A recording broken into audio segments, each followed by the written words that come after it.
آپ حضرت شیس علیہ السلام کے بیٹے انوش کی نسل میں سے ہیں۔ آپ کے والد کا نام یارد اور والدہ کا نام برکانہ تھا۔ آپ کی بیوی کا نام آدانہ تھا۔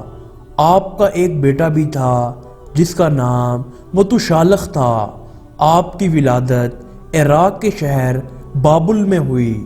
قرآن مجید کی 2 سورتوں میں آپ کا ذکر آیا ہے۔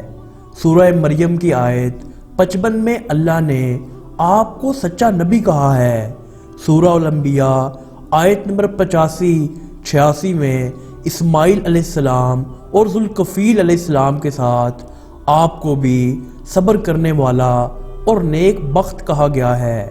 آپ حضرت آدم علیہ السلام کے 500 سال بعد اس دنیا میں تشریف لائے۔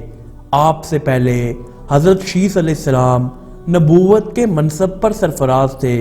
نبوت ملنے سے پہلے آپ شیس علیہ السلام کے دین کو مانتے تھے۔ آپ پر 30 صحیفے نازل ہوئے۔ آپ کے دور میں انسان جہالت اور بے ادبی میں اتنے گر گئے تھے کہ اللہ کو چھوڑ کر آگ کی عبادت کرنے لگے۔ آپ نے دنیا میں آ کر لوگوں کو ہدایت کا رستہ دکھایا اور ادب و علم بھی سکھایا، لیکن آپ کی قوم نے آپ کی ایک نہ سنی اور صرف کچھ لوگ آپ پر ایمان لائے۔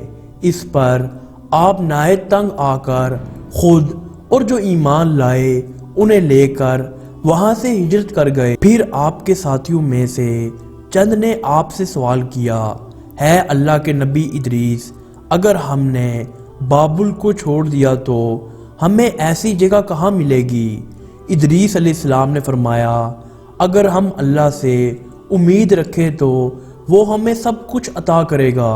آخرکار آپ مصر پہنچے۔ اس دور میں مصر ایک خوبصورت جگہ تھی۔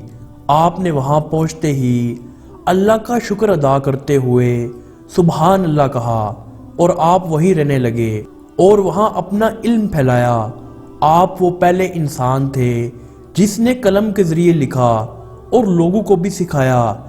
پھر آپ نے ان لوگوں کے ساتھ مل کر جو ایمان لے آئے تھے بابل میں برائی اور برے لوگوں کے ساتھ جنگ کی اور فتح یاب ہوئے اور دنیا سے ایک دفعہ برائی کا نام و نشان مٹا دیا۔